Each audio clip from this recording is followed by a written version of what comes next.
And we are live. Welcome to PTV Live. Hello, everybody. Okay.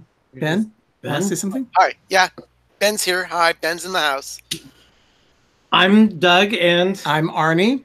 And together we are Pepper Tree Villa. So welcome to PTV Live. I see we already have someone here on the stream. Hey, it's Dreamers Empire. Dean, great to see you. Hi there. Perfect. And while we're letting people come in, we're going to kind of slowly introduce our guest. We're going to get some more. So we have, let's see, Noah, the Disney World Fan 16 is there. Hi, Noah. Hello. Thanks for joining. Appreciate you being here. Okay, so let's just like so. Yeah. So Ben, how was your day? How has your work week been? My work week was extremely quick. I kind of had to make sure that everything was in line at the office because my work week this week is a short week because I'm off tomorrow. Yeah. Are you all packed? Almost. I am almost all packed. Toiletries and a couple of random things that need to go into the suitcase before I head out the door early in the morning tomorrow. Yeah. Yeah, yeah, we're almost packed too. So we've got some things folded. We just have the last bathroom and electronic devices. You know, you have to think about that. It's getting to a point where you have so much electronic devices, you have to bring a light bar or a power strip. Yep, that's one of the things I'll be bringing. Yeah, sad. Absolutely sad that our world is. I live with my devices. I can't help it. Hey, I do too. Okay. So, do we have them slowly having trickle people come in? You know, it's kind of warm in here. I'm going to turn on the ceiling fan. Oh, yeah. Jim's in the room now. Oh, more sunshine, please. Hi. Oh, more sunshine, please. Great to have you, Jim.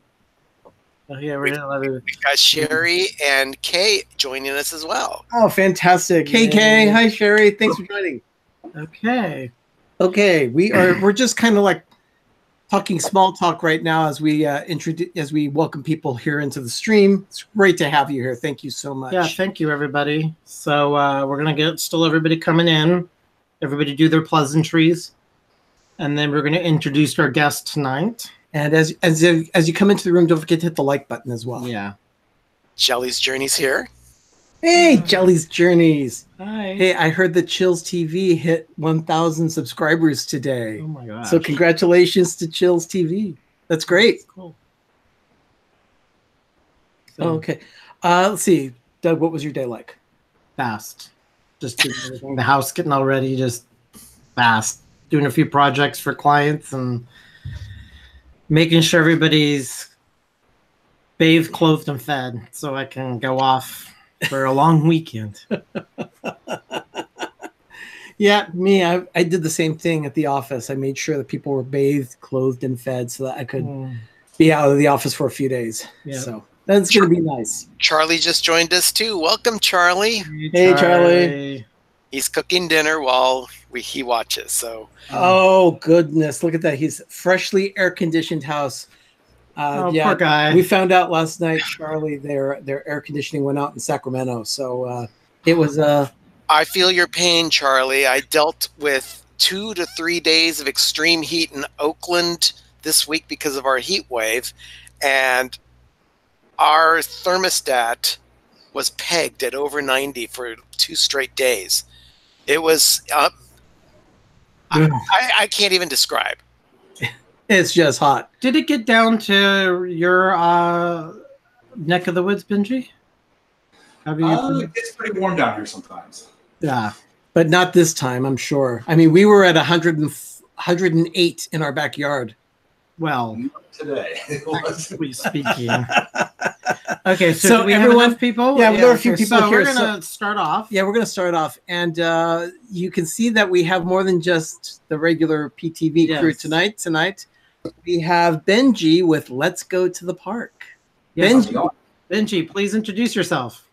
Like I said, my name is Benjie, and I make videos about theme parks and theme parks exclusively.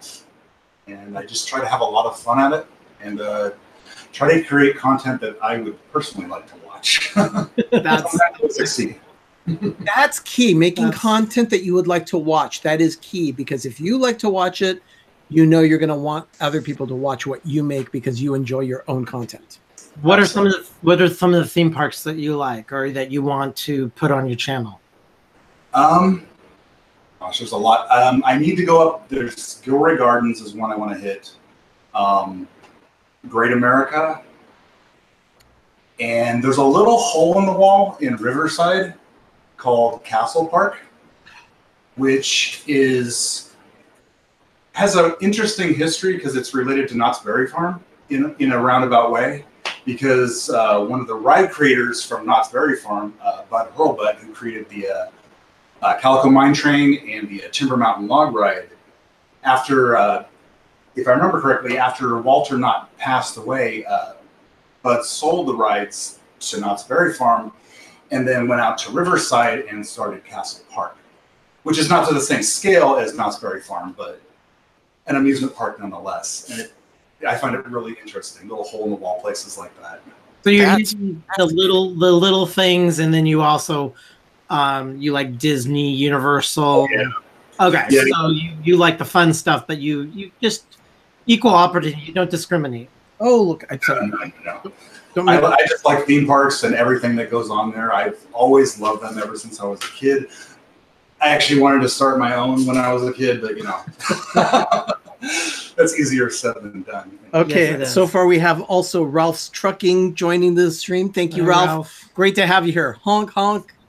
Let's see. We also have D&G Explorers. Derek and Gregory, thank you. And Mary Ann Hamosa, thank you for joining us. And let's see, Tara Telling TV, thank you for being here. Appreciate it. Okay. Great. So anyway, the theme for tonight, being that we have our guest Benjie, I want everyone to pay attention to Benjie because he does some fantastic videos. His channel is called Let's Go to the Park, and I have a link to his channel in the description of this particular stream. So when the stream ends, or if you happen to see it, go ahead and click there. Make sure you go and subscribe to Benjie's channel. You will not regret it. He does so funny, awesome content. It's fantastic, original compositions with music, great animation that Benjie does himself, and we'll have him talk a little bit about that during tonight. But little Easter eggs, even at the end of his show, you'll see the little Easter egg at the very end, the little title card. I mean, this is really funny, so we enjoy it. We have to share the love. So our theme we usually talk about Disney and Disneyland and Walt Disney World, but there's a park about 10-15 minutes away from Disneyland in Buena Park, California, called Knott's Berry Farm. And it happens to be the America's first theme park. Themed park, yes. So Benjie, would you care to talk a little bit about that? Yeah, let's tell you your history of Knott's Berry Farm. And it's the original home of the boysenberry, which is pretty much what started Knott's Berry Farm in the first place. Obviously, it's in the name. And for the occasion, I brought the first boysenberry. Oh, that's from your berry bush. My boysenberry plant that I planted a month or two ago. So just for the occasion, I brought that here. That's fantastic. That's wonderful. But yeah, like back in the 1920s, I believe. Walter Knott and his wife Cordelia had a berry farm, and I'm trying to remember my history. It was George Darrow came looking for. He had heard about this boysenberry plant, and basically Walter and him. Walter was friends with a man by the name of Rudolph Boysen, who had created a hybrid berry from blackberry, raspberry, loganberry hybrid. But he hadn't been successful at marketing it. And eventually he, from what I remember, he injured his back in a farming accident, and so he couldn't run the farm anymore. Basically, Walter got a hold of the plant and cultivated it extremely well, and it became a very popular berry. And at one point, he and his wife Cordelia started serving chicken dinners at their, basically, they started a restaurant and they started serving chicken dinners on their wedding china. And eventually, the place got to be so popular, people were waiting hours in line for food just waiting hours to get their chicken dinner. And so what would start to happen is these people would start to tramp through the berry fields, just walking through there. And so Walter's like, you know, to keep these people occupied while they're waiting for their food, I'm going to build a ghost town. And so he constructed that, and that's still there today. Gave people something to do, and just from then on, the park just continued to expand, and we have this awesome theme park today that just it's one of my favorites. Now, if my history serves me correctly, some of the buildings that Walter has in Ghost Town were actual buildings from ghost towns in Southern California, Nevada. Yeah, and you can tell. You can tell by looking at the wood. You can tell that's not just distressed wood. That's actually aged with real age. Yeah. Yeah, I mean, Walter Knott, you know, because, you know, being big Disney fans, why we appreciate Knott's Berry Farm is not the proximity, is because there was Walter Knott and Walt Disney were friends, actually very, very good friends. Walt ate there, and Walt did go to his park. So, and the other story that goes is that, you know, when Disneyland opens, you know, your little park that you have over there in Buena Park is just going to literally turn into a ghost town. Nobody's want to come. So after Walt was invited to the opening of Disneyland, he left early to go see his park, and come to find out it was even more popular and more busy. So it actually had the halo effect. So, you know, it's kind of like a, you know, symbiotic love. And I think to this day, even back both now, even though it's run by Cedar Fair, there's actually a story that the president of Disneyland during the early decades and the 50th anniversary is now the CEO of Cedar Fair. And as he, working there. Yeah, Matt Ouimet. Matt Ouimet, yeah. Matt Ouimet is the president of Cedar Fair. And he always said that he's always going to cheat Knott's Berry Farm with kid gloves. He's taking it out of the portfolio and say, I'm treating it different because I want it to to be different than the rest of it. Do want to so welcome. There's a chat check here. We have some more people that have joined the stream. AJC Magic TV, thank you for being here. That's Amy, thank you. Adventures of David and Aaron, thank you for joining us. Really appreciate you being here. Dole Whip Dad, Jeff. Hi, Jeff. Amazing, great. Thank you for being here. Appreciate it. We also have, let's see, who else has joined the stream that I see here? We just love having everybody coming in. Oh man, it's just, there's so many things. Oh, Charlie said something here. It's kind of interesting.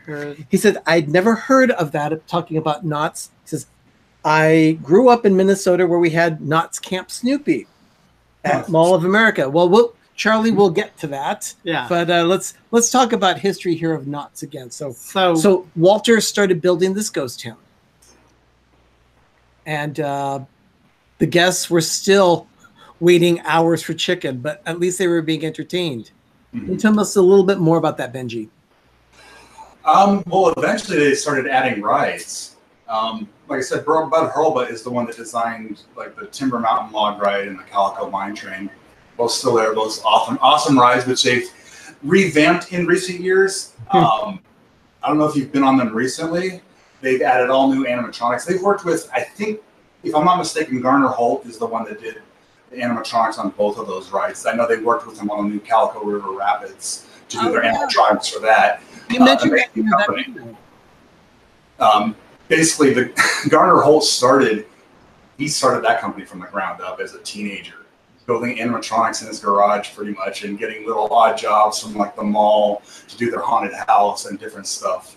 But he built that into a major company, and his company was the first outside audio animatronic company, I believe, that Disney used other than their own, because they did the Haunted Mansion Holiday. And that was the first time, I believe, that Disney used an outside company to do that kind of stuff. So normally that's all done in-house, or it had been up until then.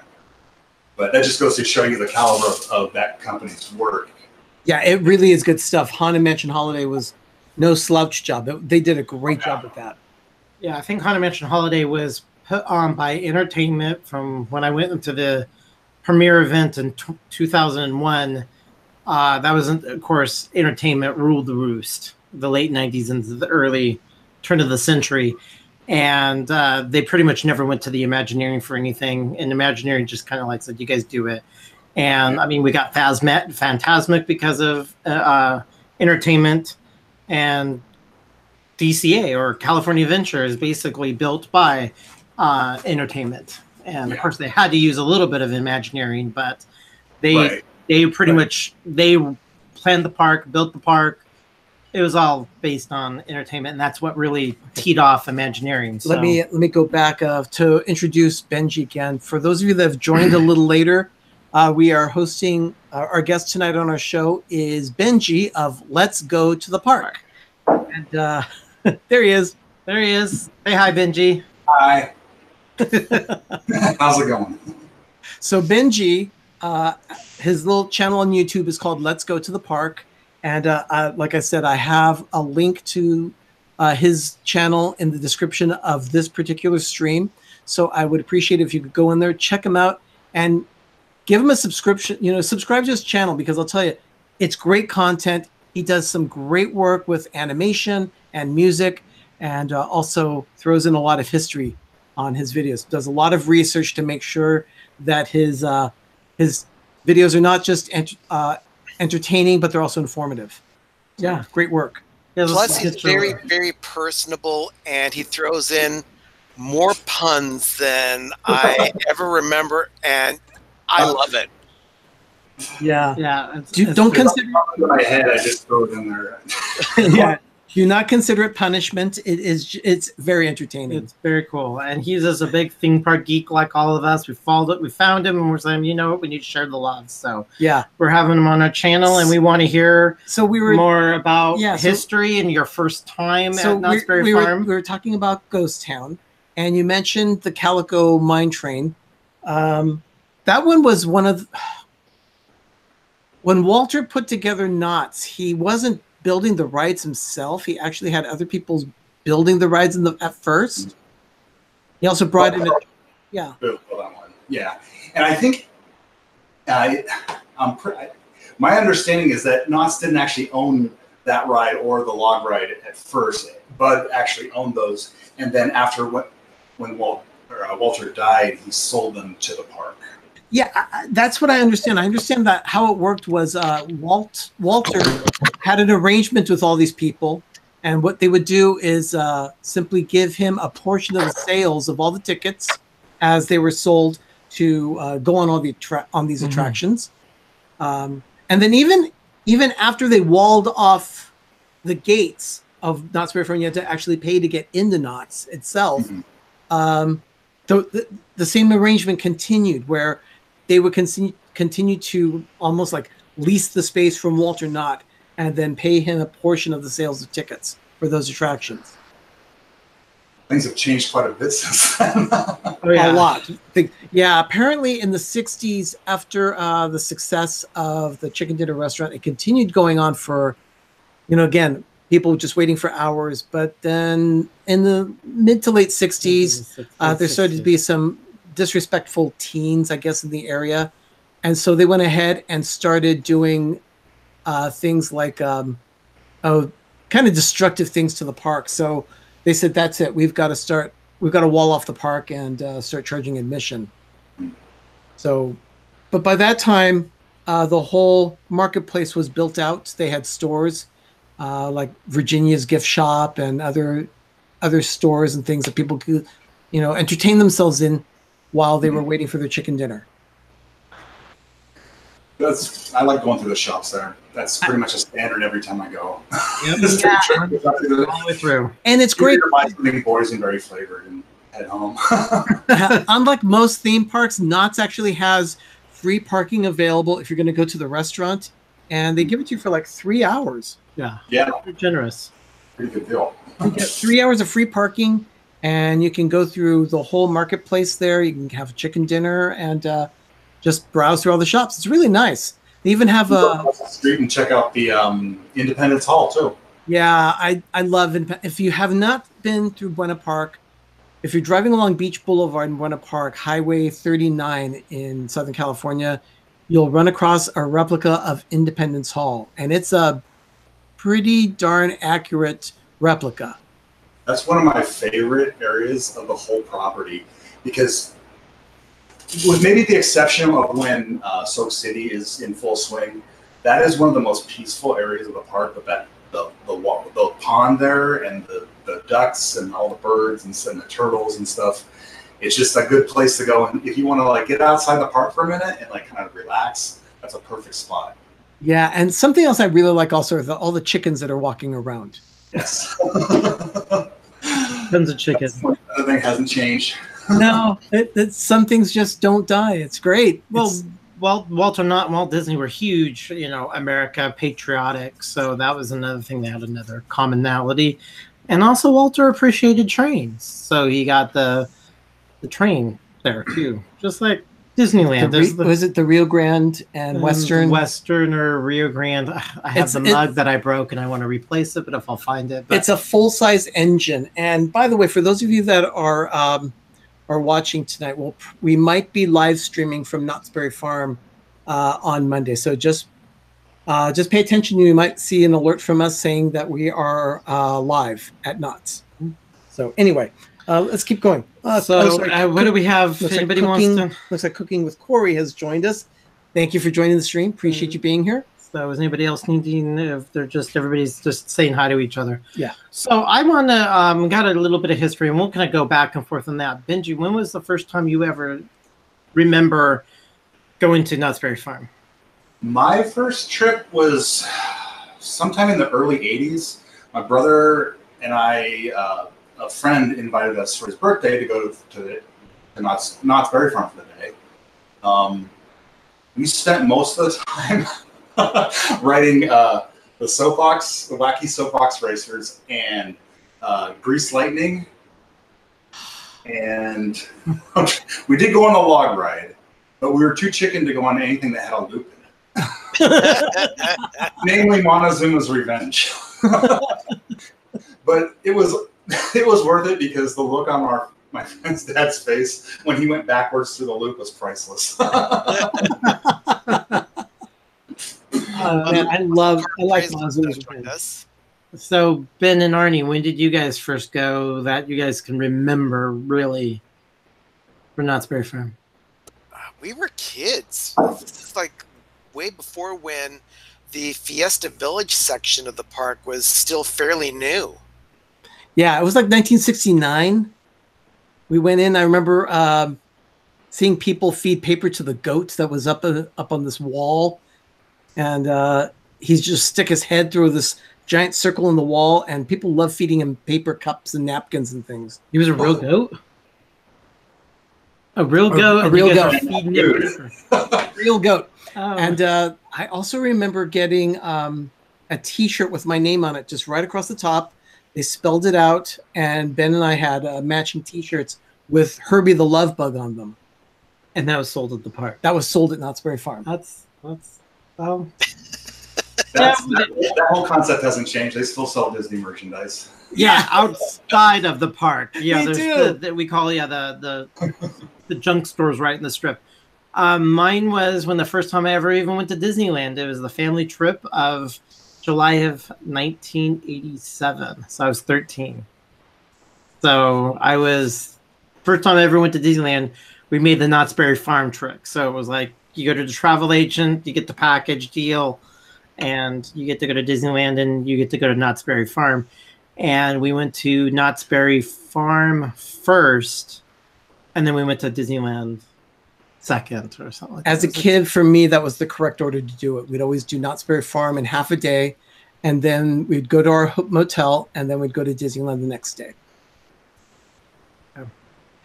Anyway, let's see. So in '69, Knott's opened Fiesta Village. It was like one of their first expansions ever that they did a major expansion to the park. They added Mexican themed attractions and restaurants and shopping. It really played to the local audience very well because the Mexican culture in Southern California is very strong and quite diverse. Didn't you say there was little models of all the missions and up the Yeah, they used to have a mission trail.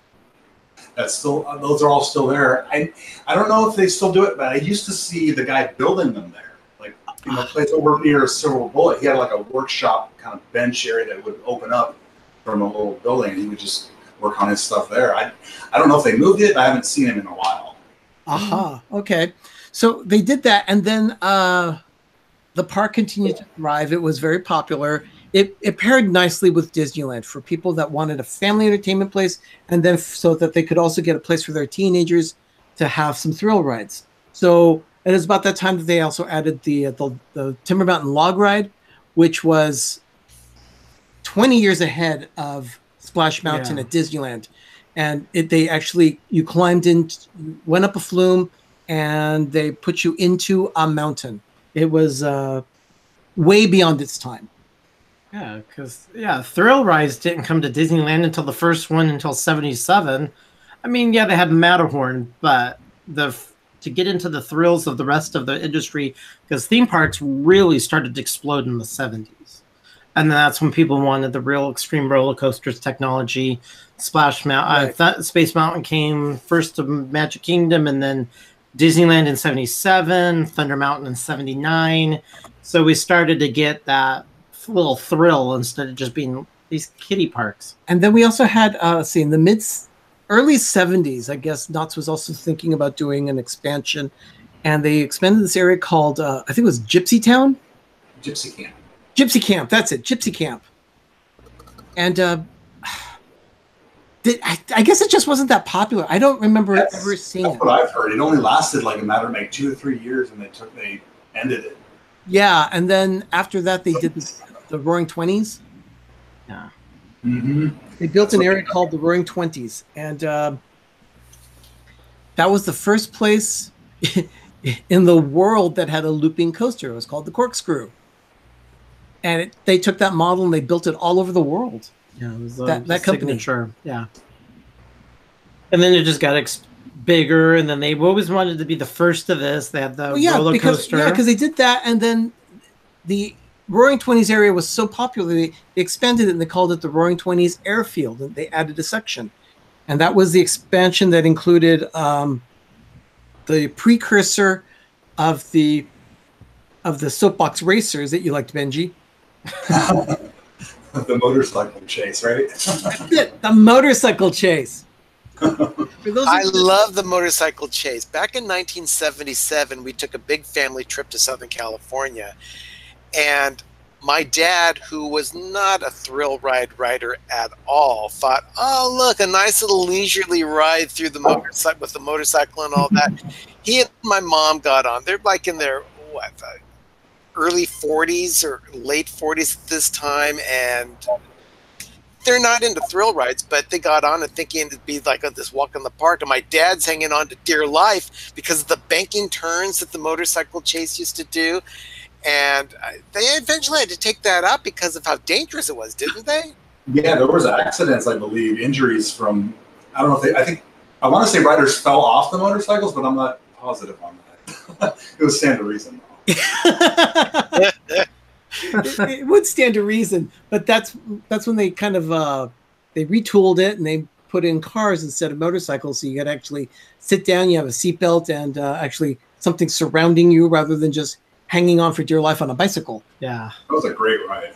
I loved the soapbox racers, but I liked the motorcycle chase even more.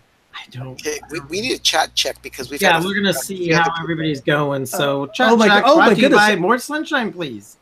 Yes. Okay. Muscle Car Appraisal. Thank you for joining. I completely missed you. Thank you so much for being here. Is there anyone else that is? No one else.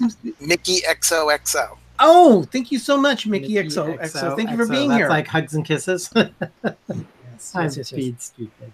And D&G Explorers, thank you for monitoring the chat. Really appreciate you being there as moderator. We're trying to go back. Appreciate it. So a little bit of the history. I guess that's the first time as we go back. So the 80s, you guys are the 69. You guys are aging yourself.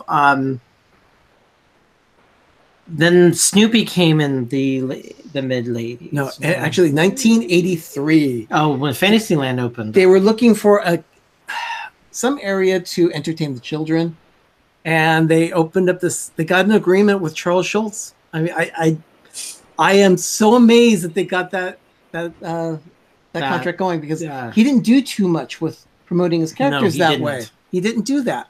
No. Not live like that. But they opened Camp Snoopy, and it turned out to be a master stroke in theme parks. I mean, it's just beautiful. Yeah. The landscaping over there is incredible in that section of the park.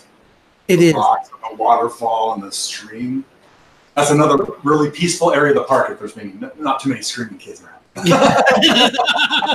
Okay, you said it because I say it all the time, and I have to. Yeah, and people come up to me, oh, these screamy children, and I've gotten the stink eye, and I'm like, let us adults have something. It's not always about the children. Okay, we actually have a comment here in the stream. Dolwick Dad is saying, my favorite attraction was actually talking to the miner. Do you know what I'm talking about? Oh yeah, Sad-Eyed Joe. Yeah. Oh, by the way, except for during the Halloween haunt, he's Mad-Eyed Joe. Oh, really? Nice. Mm-hmm. Hey, Benjie, when was the first haunt done at Knott's? 76, I believe. I think that was the first year. They had what's his name? The horror show host. He was the. I did a whole episode on this, and I can't remember the guy's name. Oh my God. Not Vincent Price. And then I know in the 80s they had Weird Al played there at least once or twice. And then Elvira was the host for a long time, and she just ended a couple years ago. Was her last, or last year, the year before was her last time doing it. Wow, she did that for years. Mm-hmm. Yeah, I went to the haunt once when I was living in Southern California, and I realized at that point that going to the Halloween haunt was not quite for me. I've never done the haunt. I mean, we've done the Knott's Merry Park where we did Christmas, and that was Knott's Merry Farm is very Merry fun. Farm, and that's a great event. really at really Halloween. cool. At Halloween, they call it Knott's Scary Farm. Yeah. Yes. Or if you're in Kent, they have a Not Spooky Farm, which is like, I think that's a trick or treat kind of thing. It's something for the younger crowd, but then there's the Scary Farm, which you buy an extra ticket for, and that's. I would recommend it. You probably be at least 13. Yeah, at least it's pretty scary, and there's a lot of adult, a little more adult themes, especially like in the hanging show. Yeah, but, and there are cobwebs everywhere, smoke in the air. The fog effect. You gotta have to like that kind of thing, that genre of spooky and scary, and that's the only time of the year where it's okay for adults to scream in Camp Snoopy too. They set up the mazes all over the park, and they have different themes to each maze. Pretty much like Halloween Horror Nights at Universal. They do an incredible job. They hire over 1,000 monsters for that event. Wow. And just the craftsmanship and the workmanship in their mazes is ridiculously good. And I've heard that the Knott's Scary Farm is actually, with the mazes and the stuff, is actually better than Universal's. Oh yeah, definitely. I've heard, because Universal has their big thing too, but I heard Knott's Scary Farm really elevates it to a little better. D&G Explorer says that we all need to go to Knott's Berry Farm now. Okay. I'll go. It's a great park. Yeah. And like you said earlier, it's a park of firsts. They've done a lot of firsts in that park. Yeah. Actually, last year, Hang Time was the first dive coaster in California. And that's an incredible ride. That became my favorite ride in the park the first time I rode it. I'm looking forward to going on that, actually. That's a we're definitely going to go on Hang Time. I call Pony Express the prelude to Tron. Okay. Tron attraction. So, it's just such a charming, relaxing, and it does hold up to Disneyland. I mean, being Disney, we have a discerning palate. We compare everything to Disney to when we go to stores, or when we expect crowds, we always expect it to be the worst because of Disney. But there's something about going to Knott's Berry Farm where you still get the historic feel. There's something about it that it's charming. I really like it. It's just got a uniqueness you don't find anywhere else. No other park like it. It's true. There's nothing like Knott's. No, really. There is nothing like Knott's. gosh, so yeah, that was the early 80s that we did Snoopy. And then slowly they just, that was really the last land that they added to Knott's. Yeah, I don't think until they did, gosh, was it in the, I guess it was the early 90s when they added the Bigfoot Rapids. That they just redid. And that whole area that was over there. Bigfoot Rapids opened in 1986, I think. There it is. Oh, I know what I'm thinking. I'm thinking about the is it Mystery Lodge? Mystic Lodge? Oh, okay. That's a mind blower. that thing. Yeah. I have an idea how they do that show, but I really don't know. It's incredibly, I don't know what they do. I have an idea, but very well put together. Here it is 20 some odd years later, and I still don't know how they do it. It's an incredible attraction. They won't say. And the guy who originally did the effect, he's like, it's pretty simple, but I'm not going to tell you how I do it.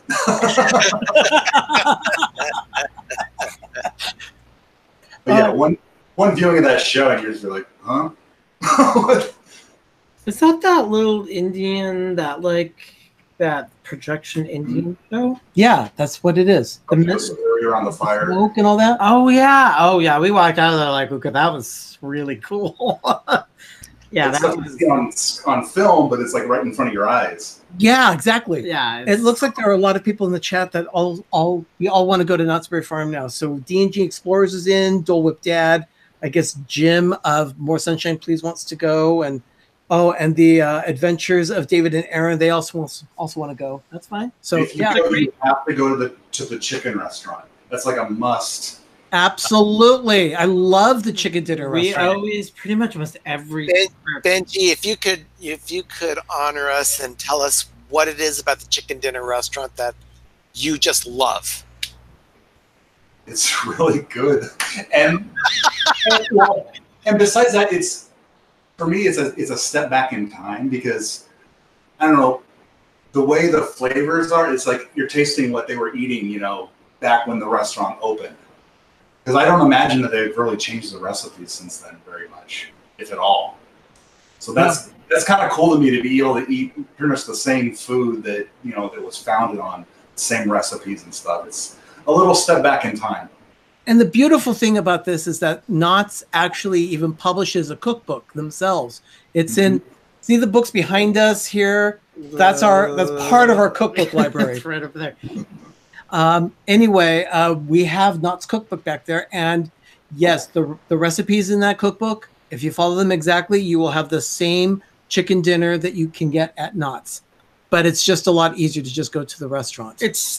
I mean, she uses the same oil, the same flour that they've sourced since like the 50s and 60s. I mean, even at the beginning, it's just they built it up on scale. She had these special fryers designed and made for them so she can cook them and put them in batches. So the only thing that's changed is the scale of how you cook. Instead of using a little frying pan, they use these monstrosities of things, but it's exactly, the biscuits are all done. There's a biscuit lady that's been making biscuits since the 80s. There's that show we watched. Remember? Oh, that's right. She just kicks them out. She just kicks them out. Stamps and kicks it out. And she does hundreds of biscuits a day. Been doing it for almost 40 years or something crazy thing. It was just, we found all these little things. So it's just, I guess it's like, Knott's has that Disney feel of the historical factor of it. And there's nothing else like it. Jamie's Life has joined the chat. Thank you so much for joining us, Jamie. Thank you. Okay, so let's see. In the mid-90s, that was when Ben and I were living in Southern California, and so we would go to Knott's all the time. We had annual passes at that point. And what didn't you have annual passes for? Yeah, for Disneyland. I had it for Disneyland, I had it for Knott's, and I had it for Universal. I did not have a Six Flags annual pass. Oh, but that's way up there, Valencia. It was it's pretty high up. That's just rides. I mean. Oh, and Jaybird, thank you. Yeah, biscuits. Definitely biscuits. So Ben, Benjie, you like, it's just all of food. There's not a specific. Is it just the chicken? Is it chicken primarily? The biscuits are really good. My favorite thing is just they give you so much. If you get like the chicken dinner, if you can finish that in one sitting, bravo. But it's great to be able to get a to-go box and have that the next day. That's one of my favorite things, is just being able to take that. That's one thing I do with Knott's, is I take Knott's food home. If I don't buy like pre-prepared food there, I'll go to their shops and buy like this, syrups and just whatever food is boysenberry, just to have some Knott's food to have at home. Yeah. Like, 3 or 4 years ago, our family went to the Boysenberry Festival in the spring, and my niece came up with a hashtag for Twitter and me, and it's called hashtag Ben Eats Knott's. Now, I'll be going to Knott's Berry Farm on Monday with the family again, and we're going to revive that hashtag. So I'm planning on posting it a lot on Instagram and Twitter. If you want to follow me, my Twitter is at Autopia500. My Instagram is ben.ptv. So if anyone out there wants to just keep on up, or you can just search for hashtag Ben Eats Knott's. You're going to find a lot of shame eating. Yeah, we followed you when they just did the Boysenberry Festival. They just ended it like about a month or so ago.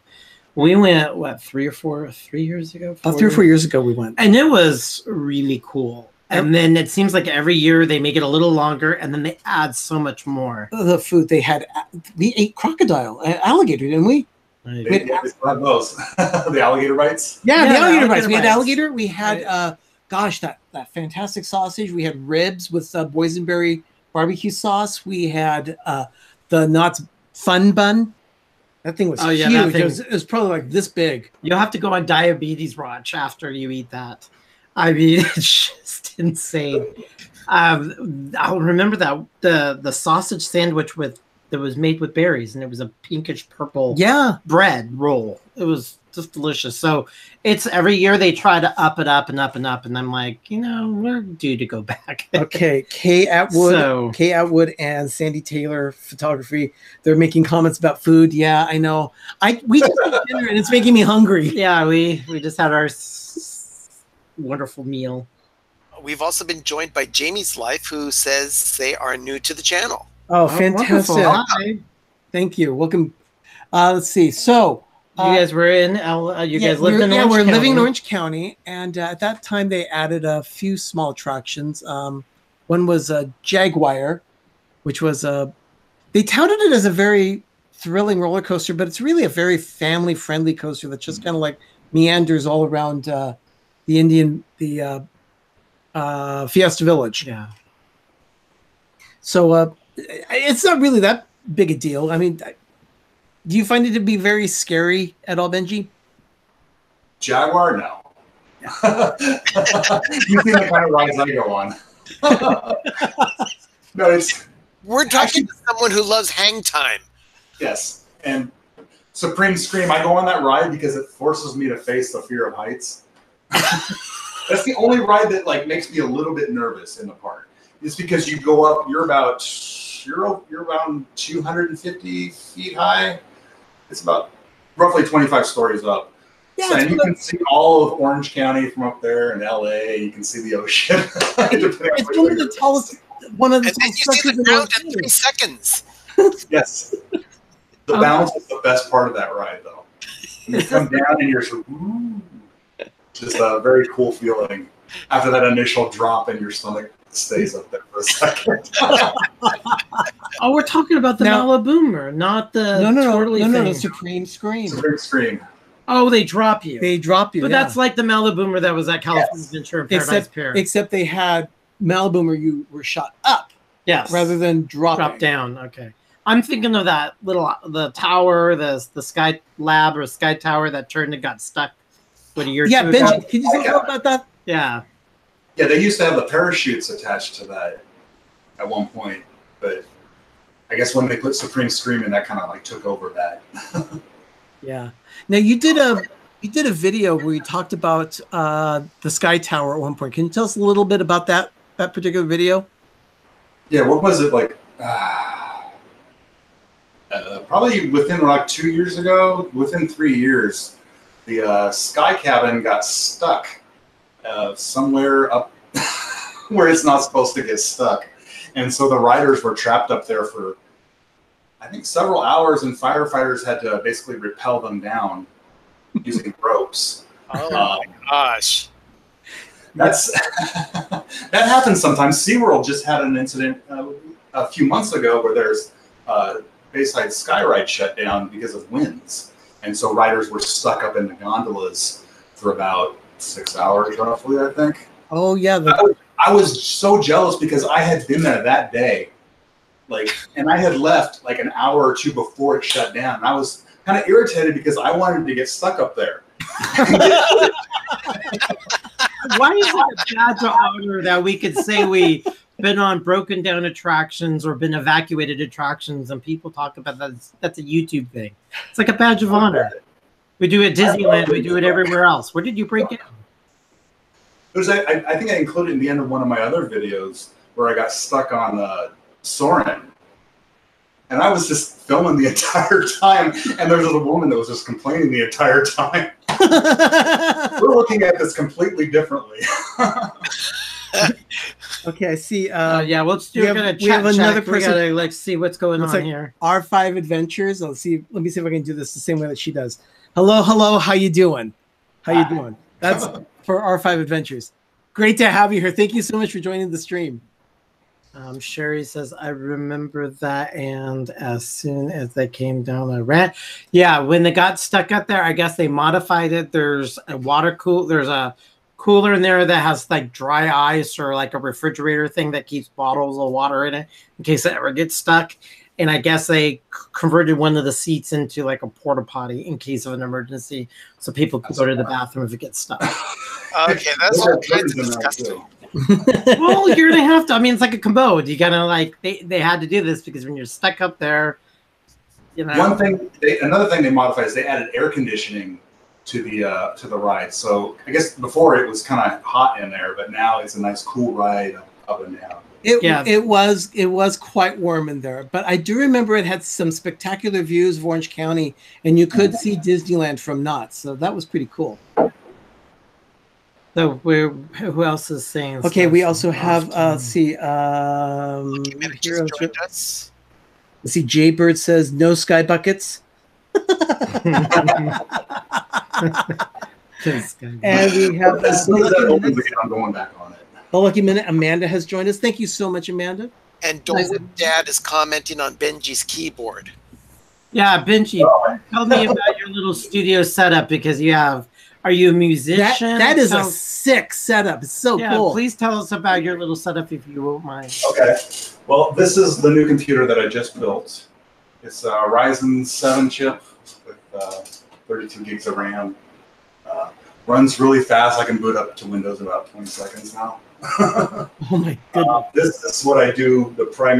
All my drawing and animating on. This is my Wacom Cintiq tablet. Okay. We love Wacom tablets. Oh gosh, without that, I don't know what I would do. That makes everything just so smaller one. Okay, yeah. That's Doug's right there. And the little Intuos, but see. Oh, okay, yeah. I've used those. I've used a bunch of different Wacom tablets over the years. This one was I acquired from a studio I used to work at when I worked in radio. The studio closed down and I got to keep it. Oh, wow. Nice. Yeah, because when you said Cintiq, those are not the cheapest things on the block. No, I think that was probably around $2,000 to $3,000 when it was new. Yeah, probably so. So you could all your animations all on your channel, so we can go back to your channel. You did all that. You did all that artwork. Yeah, I do everything on my channel from scratch. If you hear music on the channel in a video, I have composed it and recorded it. Wow. Yeah, that's animation. I do everything from scratch. Partially that's so I can get around like copyright. Yeah. We all know about the copyright strikes and copyright infringement. We're all very careful of that. So we want I have to be very careful when I'm in the parks too. because there's audio playing over the speakers. So sometimes if you'll see a montage or a segment, it's not, and there's my music over it, it's not necessarily because I thought I wanted to do, that kind of a piece. It's because, SeaWorld is playing their song over all this time. I can't have that in the video, otherwise I'm going to get surprised. So, okay, here I'll pull from either a library of stuff I've recorded in the past, or I'll just compose something new. So depending on what I do, I can compose something really fast sometimes. Within 20 minutes, have a song ready to put in. Oh, that's great. You did a great song in one of your most recent videos about corn stuck in your teeth. The corn stuck in your teeth. The Ballad of Elote. The Elote. The Elote. I don't know where I came up with that. I wanted to do something different because I did one other music video episode back in October for the Halloween Haunt, and I kind of felt like, okay, this is another Knott's video. I kind of felt like doing another music video, but not a hip hop. And so I was like, well, I'll go something a little more traditional, kind of like old country western-ish kind of vibe to it, and write some really stupid lyrics to it. Well, silly works. I mean, that's what I thought. I thought it was done very well. Yes, it was silly, but you could tell it was original. That's why I liked about it. That's what we should do instead of. I like that there was a lot of care and thought put into it. So that was nice. The detail, you could tell that when you put something together, is like, God, the time you put into this. Being an artist and a designer myself, I can tell this is not something you just threw together. I know it took you a long time. Well, I do script most of my episodes. Not 100% of them. Sometimes I'll be like, okay, I'm just going to a park. I'm going to film something and just say what's off the top of my head. But usually I'll script it just because I like things to be, just so. Now I know that we're not centric here on tonight's episode, but there was this moment that you also went to SeaWorld. Yeah, you go to SeaWorld. And we were talking about this before we went live. You were talking about the little fish that eat your the Gararufa fish. They call them cleaner fish. They're actually, the name is Gararufa, and they exist over in the Middle East in kind of harsh conditions. But you've probably seen them at the salons where people put their feet into the baths and the fish nibble on them. Yeah, that's actually one of my favorite parts of the park. And they're just eating the skin off your hands. They're just picking at it. It's really kind of cool. So yeah, that's what I was going to say. You obviously we're constantly talking about Knott's, but we want to promote you too. So because you've been doing a lot of SeaWorld episodes lately. So tell us about a little bit of SeaWorld. Why you love SeaWorld? I like that park. When I'm in that place, I can feel the life there. I know that sounds kind of weird, but just the animals. I love the animals there. Because all the other parks, there might be animals here and there. I mean, there's Disney cats, there's Knott's cats, and sometimes they have animals at the park. But SeaWorld, that's more their main focus. They do have rides, which I think are incredible, but I do like the whole animal aspect. And I see really happy animals loving their life. They have better health care than I do. They have 24-hour, people watching them around the clock, making sure that they're okay and they're fit and happy. They're funny to watch too. Just on their own, the dolphins, the orcas, they're very entertaining if you just go and hang out with them. I know we're living in a different kind of society where we need to have all those free, the whales. They're going to try to stop, that's that's sad. But there's a thing of I come to the thing that we need to have zoos and these amusement park things to educate people, to say this exists, because there's so many things that happen that people are like, I didn't know that was. I got a question on this chat. Dole Dad Jeff is asking, do you have any let's see, do you have a link for Benjie's content? So I just dropped the link in the chat, so go ahead everyone, just go there, click on the link, And subscribe to Benjie's channel. You will not regret it. He's got some great content there. So I'm sorry, I didn't mean to interrupt. Just keep going. No, I was just thinking, I like these, conservation little zoos, theme park if you want to do it. I mean, Disney's Animal Kingdom and Walt Disney World is absolutely phenomenal, and it's educational to the point where you wouldn't know about some of this stuff, and we need to be educated of the plight of polar bears or chimpanzees or gorillas, and they're treated very, very well. And there's more than just seeing stuff on the TV or now a little screen. Absolutely. When you go to these parks, you felt those fish. You wouldn't know about those otherwise unless you live in that kind of region. So, so I'm kind of like the opposite. We need zoos and theme parks. They're not getting abused. And, if there was a problem, we would know about it by now. I mean, there's watchdog organizations. There's checks and balances to make sure that places are on the up and up with stuff like that. Yeah. Right. Yeah. And what I see is trainers that love their animals in their charge. Those are like family to them.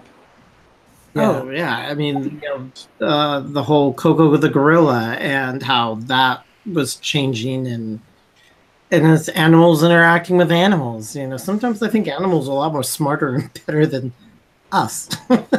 yeah, we're getting comments about how Jeff, Dole with Dad. I went to San Diego Zoo and the Wild Animal Park a zillion times as a kid. I have no doubt that's why I love animals now. And Sandy Taylor Photography is also saying Animal Kingdom, Florida is awesome. I love the safari there. It's one thing I like about the safari is that the wildlife is pretty much in charge. If a giraffe is standing in the way of the vehicle's going nowhere until the giraffe moves. And there'll be like 6 of these cars backed up, and you're these special trucks that Disney had it, and it's just done so well. And that was the biggest expense of building that park. I know, again, we're going totally off it, that they had to build the hospital, get the animals there until before they actually built the park, because they had to get everything acclimated. And they didn't realize, Disney knew that this was going to be a huge budget, and to get these animals and to build it, they didn't realize it was going to cost this much of everybody. So that's where Expedition Everest is, right? Yes. Yeah, Expedition Everest. Yeah. That was supposed to be a different ride originally. Yeah. Yeah. It was supposed to be a mining excavation dinosaur. Yeah, exactly. It's part of the. Wait, what's this? I don't know anything about that. I've only known it as a roller coaster. Well, it was going to be a roller coaster going through some kind of like. Oh my gosh! That was going to be the car for the ride. Yeah. So that's part of your history. Tell us about some of your history that your father knew. Some Disney people. I grew up knowing a Disney Imagineer by the name of George McGinnis. He was the last Disney Imagineer that Walt personally hired. He just passed away 2 years ago, I believe. And I went to his memorial service and then hung out with the family at the house because I hadn't seen them for quite a while. But I acquired a few things. They were basically, when we came over, it was family, and they were just distributing, like kind of getting rid of his artwork and things he had worked on. So I was fortunate enough to be able to come away with a few items. Oh gosh, Yeah, that was one of them. This right here is some sort of woodworking tool. That's a chisel.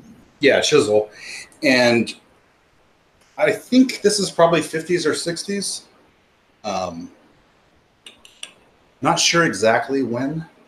That is a beautiful piece. Wow. And then he was an incredible artist. Oh my word. I'm not sure. I think this was pre-Disney for him. But yeah. Wow. George was the kind of artist that did not have to, like, have you done the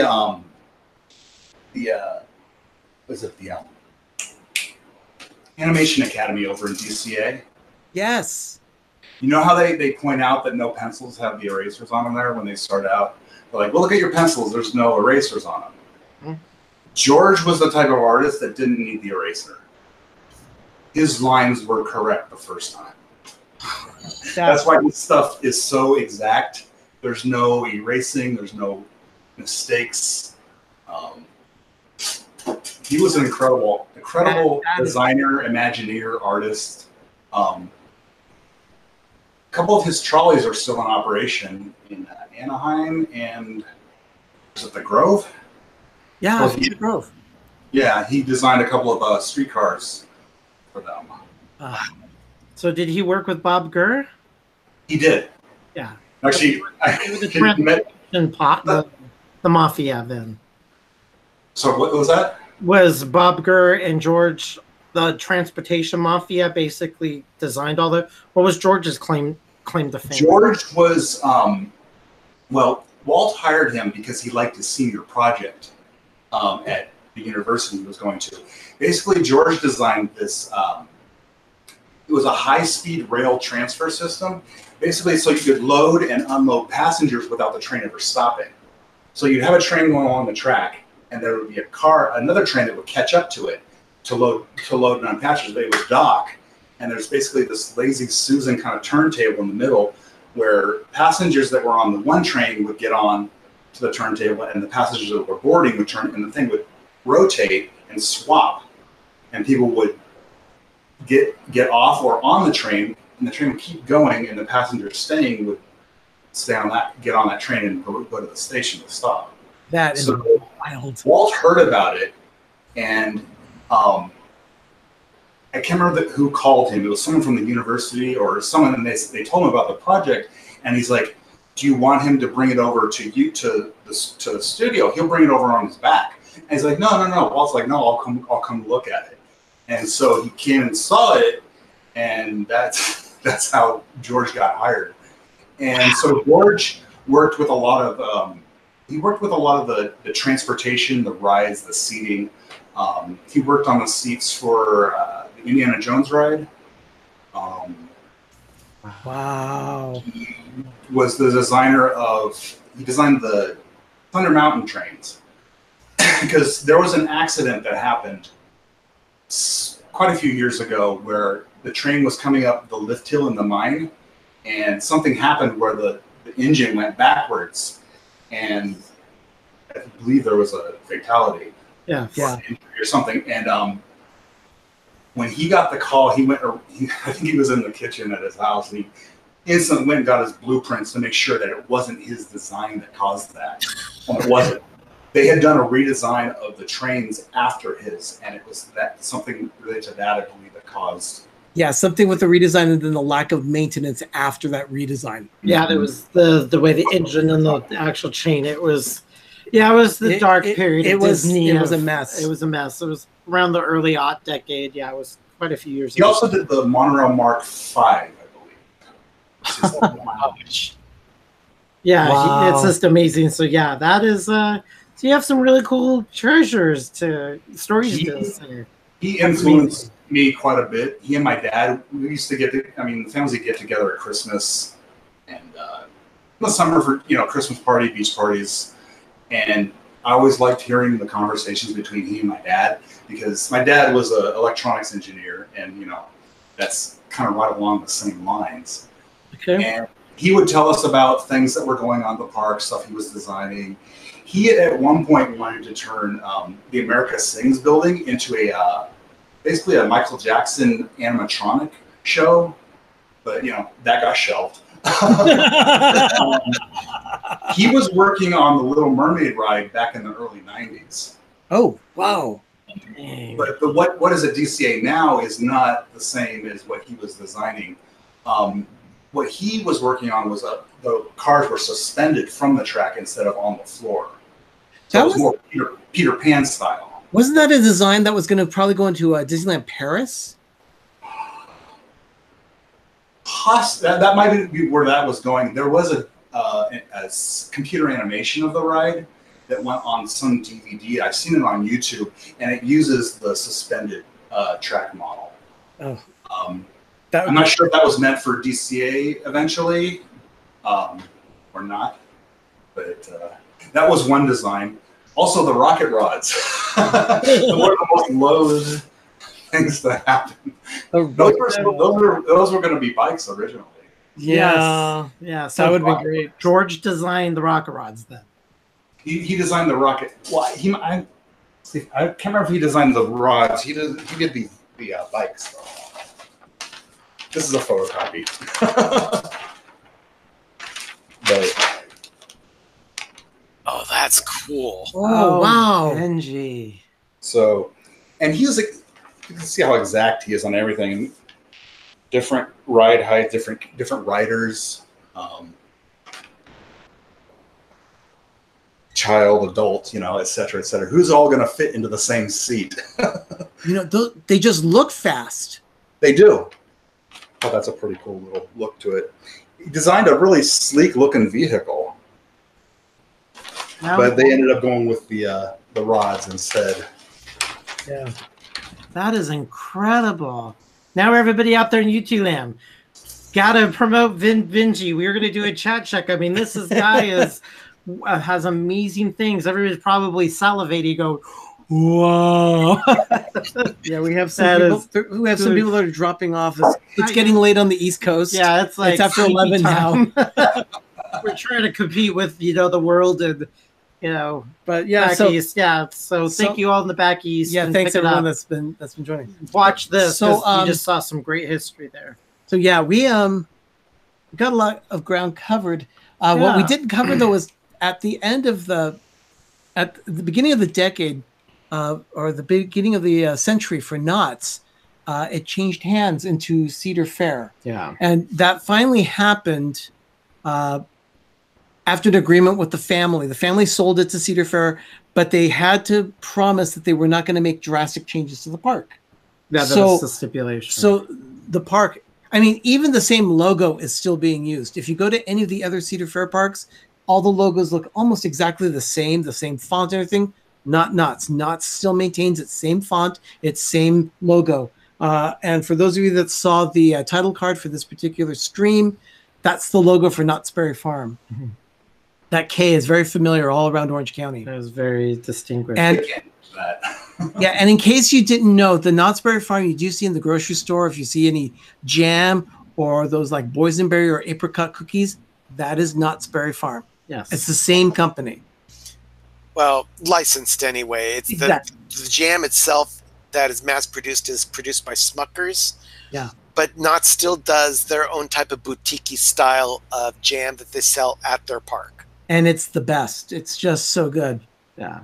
And you're talking to jam makers here. Yeah, we actually, that's our little side hustle. We make a dozen different really unique flavors of jams and jellies. So we're massive jams and jelly connoisseur. We're big fans of Knott's Berry Farm. Follow us. You'll see us on the Twitter and the Instagram about what we do. We kind of do it off on the side thing. So I will say this again. Benjie, your keyboard on your computer, we're getting a lot of comments in the stream about it. What's up with the keyboard? What's up with it? I don't know. It's just on a pattern mode right now. I can set to do whatever I want, but it has different modes. I thought it was it's a mechanical keyboard, which I wanted to try out because I've been using this is standard. They use a blister mechanism underneath the key. This is so much more comfortable to type on. I bet it is. I like it. That's wonderful. And are you a musician? Do you have tons of either electronic guitars, or do you just give appreciation for music? I am definitely a musician. Love the guitar. Guitars right there. There's an acoustic, a DC Rich Warlock, and this is actually a Tanara guitar from the 80s with a Tokai neck on it. Let's see. My keyboard's right there. Oh, and your signature sunglasses. And this is my Fender Jaguar bass. Oh, sweet. Incredible. So I play a few different instruments. I've never been able to really stick to one thing in life, and so it's enabled me to learn a lot of different things. Yes. Were you Like I ever said, in a band, or you just appreciated music? Did you ever try to do a band, or was ever in a band? Oh, yeah, I've played in bands. Used to play in a band called Hence the Name back in the early 2000s. So kind of just punk rock. Okay. And then I've done, hip hop and just a whole different range of different styles. Like I said, I can't stick to one thing. So I've learned a whole bunch of different things. And that's one thing that's great about the channel is it gives me a chance to use all of it in one package. So I can compose music, I can animate, I can make the video, and just do everything that I like to do and package it all together. And you do it well. It's done very well, very high quality. So That's again, those of you that have not gone in there yet, please go to Benjie's channel. Let's go to the park. Subscribe to his channel. Make sure that you do that because you will not regret it. He's got great content there, and he puts out a video about at least once a month or so. Yeah, how many? Yeah, my stuff takes a little bit longer to produce just because of what I put in. I know YouTube wants you to put out a video every 10 minutes, but it's not that. But like I said, my stuff takes a little bit longer to produce, but I do try to get it out as fast as I can. Hopefully, with the new system, I'll be able to find some new techniques, new software that'll help me streamline that process. Fantastic. Now, how many videos do you have? So if someone wanted to binge watch. What's that? How many videos do you have up on your channel to binge watch? Currently, there's 19. I'm working on number 20 right now. When did you create your channel? Sorry? When did you create? When did you decide I'm going to do the channel? Early in 2018. I think I put my first video up at the end of January or the beginning of February. That was kind of my pilot. Because we remember, I didn't know, because some people start like at 2010 and then it sits for 7 years because they just appreciate YouTube. Then they realize that I want to make videos. What made you want to do videos and to start doing YouTube? Well, I had been doing some videos on another channel, but it wasn't really anything. I kind of lacked a little bit of focus. And so my sister's like, well, why don't you take all the theme park videos and just make a channel for that? That way, if everybody can watch that, it'll all be in one place. I thought about it for a while. And I was like, okay. The first video was shot, actually, wasn't shot with this channel in mind. And so I had to kind of be a little bit creative. That's why it's a little bit different in just overall style than the rest of them. But yeah, just kind of just went from there. Yeah, it's organically like us. It's just like, why are you guys not putting yourselves on YouTube and showing how you cook and talking about all your experiences? And you guys go to Disneyland so much and all the other parks and a zillion Christmas trees. And it just kind of like we were forced to do it. It was like, why not? It's like, yeah, sure, why not? We've had Zippity. Okay. Running with it. No. We've had Zippity Doo Dad join the chat. Hi, Patrick. Thanks for joining. Really appreciate you being here. Yeah, he's for those of you that don't know, Zippity Doo Dad, he is our power channel. So if you've not subscribed to Zippity Doo Dad, the link is also in the description of this video. So make sure that you click on his channel and subscribe to his channel, Zippity Doo Dad. And then we also have Jeff Branna has joined the chat. Jeff, great to see you. Hey, let's get together sometime. It's been a while since we've gotten together. Oh. He asked about Ben's new Mac. For those of you that hadn't seen it, Ben does a show called Life with Ben, and he's been vlogging weekly. And one of the episodes, he bought a Macintosh, a MacBook Pro to be exact. And I would show it to you all right now, except I'm actually using it for this live stream. Oh, okay. Now, Benjie, going back to Disney, do you appreciate the theme parks, but do you appreciate the movies and Walt Disney's history, or is it just theme parks? It's all of it. I grew up watching Disney movies. Pretty much most people's experience, but no, I've always had an attachment to the whole Disney realm. It's just, I don't know, it resonates with me. That's good. There's so much to it. I mean, you know what I'm talking about. Oh yeah, absolutely. Now they're a giant empire. They own Fox, all the intellectual property of Fox, and the whole Star Wars Marvel thing, which I get it from a money-making corporation standpoint, but to me, they're never going to be Disney. They're just, here we have this, and it's now in our parks. So, but so we want to kind of tidy things up because we want to respect everybody's time. But I also want to tell everybody here that's following it that our guest here today is his birthday. So we didn't know that, and so again, wish everybody go to his channel, make comments on his channel, and say happy birthday to him. Again, if you haven't subscribed, give Benjie a birthday present. Yeah. Subscribe to his channel. Let's go to the park. The link is in the description of the video, so please go do that.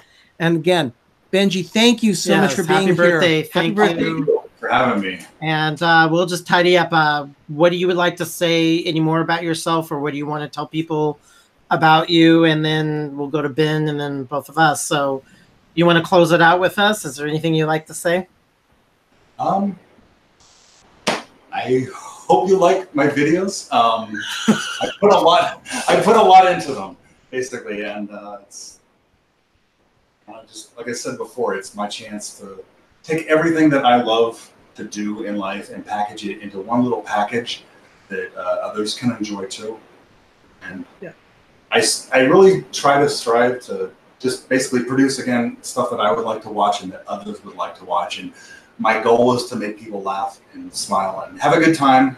And at the end of the video, say, I like that and I'd like another one. Yeah, and for those of you that have never seen any of his videos, one of my favorite portions is he does a lot of spoofs. And one of them is a spoof of The Love Boat, where he talks about the gondolas of love at SeaWorld. And it's his whole Love Boat theme thing. It's fantastic. There's a little Charlie's Angels thrown in there at the beginning too. Yeah, give comments to him, ask him how he does his stuff, because he has a totally wealth of information. And then you'll absolutely understand, or you'll know that you're at the end of his video. If you're a Simpsons fan, you'll know when you're at the end of Benjie's video. Just go watch one of his videos all the way to the end, and you'll know what I'm talking about. Yeah. So he has a great closure. So we got let's see, Jeff Branna, Bait the Hook. Thank you for being here. Appreciate you being here.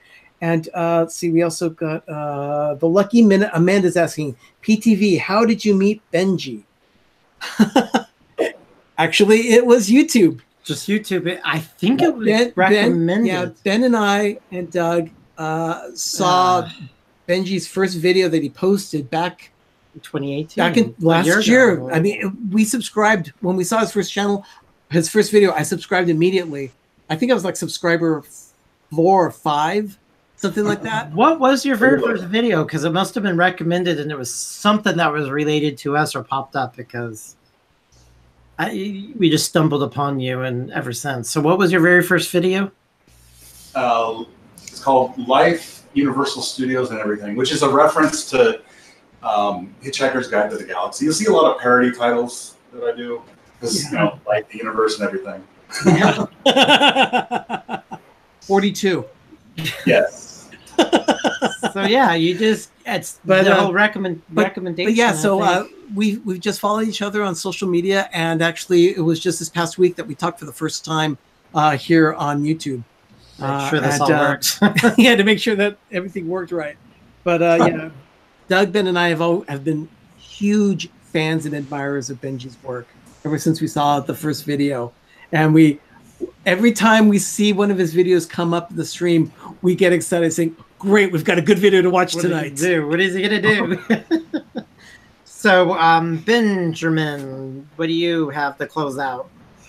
I may feed on something right now and make myself so full that I fall asleep right away because I got to get up early in the morning to go pick you two up. Yes, he's going to be picking us up. He's our Uber for 4 or 5 days, 4 days. So I get to, I know, road trip. Yeah, we're doing a road trip. It's going to be a whole family event. Yeah, it's a whole group. So we're going to have a lot of fun, and that's why I said we're going to be. We're going to be live streaming from Knott's, but we are also going to be doing a meetup at Downtown Disney, and we haven't decided on the time yet. So as the time gets closer, you'll just pay attention to the Twitter feed and Instagram. We will go ahead and put it out there as to the time and location in downtown Disney on Sunday. Now, we know Sunday is Father's Day, but we're hoping that some of you fans out there can come out. We'd love to meet some of the villagers here in person. We would love that. And I think that's without us said, is that we're going to be down in Southern California. So tweet us on Instagram or Facebook us somewhere. I don't know. I let him kind of do this. Tweet us on Facebook. Tweet us on Instagram. Or there's just so much out there. Another reference to a great show on Netflix. So I don't want to get bleeped for saying it. Let's see. Has anyone heard of Jamaican yelling yellow peppers? Fish in the Mitten TV? No, I have not. But it'd be a nice video to make. Yeah. I just learned about breakfast French radishes. That's that. Yeah. I want to do that. Yeah, that was let's see. I think that was Farmstead. Farmstead. I'm gonna. We follow everybody. We follow a lot of channels. So anyway. We're just wrapping things up here, and just to finish it off, we will follow us on Instagram, Twitter, and Facebook, Pepper Tree Villa. You can find Ben on Instagram at ben.tv. You can find Doug on Instagram. Ben.ptv. You'll find it's ptv.ben? No, ben.ptv. Ben.ptv, and Doug is Doug.ptv on Instagram. Yeah, just follow all of us. And how can people get hold of you, Ben? Benjie, if they have any questions. On YouTube, I don't have a YouTube URL yet, but let's go to the park. Instagram, let's go to the park. I think it's the number 2 on there. And I think it's the same on Instagram, let's go to the park. Although on Instagram, it's let's_go to the park. Okay, I'll go ahead and put those links in the description after the video, so if anyone's interested in going there and following you, or they can also find him. We follow each other on Instagram and on Twitter, so just go to my followers or the people I'm following, and you'll find Benjie there. Yeah. Yeah, and I think I have circular links, so if you go to YouTube, there's links to Facebook and Instagram there. And Nice. Perfect. Well, we want to say to all our villagers, and Benjie, thank you for being our guest, and we really enjoyed it. I know this could go on forever, and I want to, again, honor everybody's time, but, we'll wrap it up. We'll have you on again, and vice versa. But we just wanted to thank everybody out there for watching us. And definitely, Benjie, thank you so much. We really appreciate you being here. It was great, and we will do this again. Definitely, we'll talk more about other theme parks as well, especially when you come up. If you come up to Great America and Gilroy Gardens, we'll talk about those as well, because I love those places too. So Gilroy Gardens is really intriguing to me. Yeah, they're definitely different. Yeah, definitely different. You'll love the circus trees. Yes, the circus trees are great. Yeah, they're great. That's a whole history in there itself. So again, thank you guys. You're watching PTV Live. Yes, PTV Live. And thank you so much for joining us, villagers. It is so great to have you here. We can't do this without you. We just love having over 1,000 villagers now. That's great. Thank you so much. So we will be live streaming this weekend. Just pay attention and you'll see us there. And I guess that's it for tonight. Thanks, everyone. And as always, remember, adventure is out there. Good night. Good night. Bye.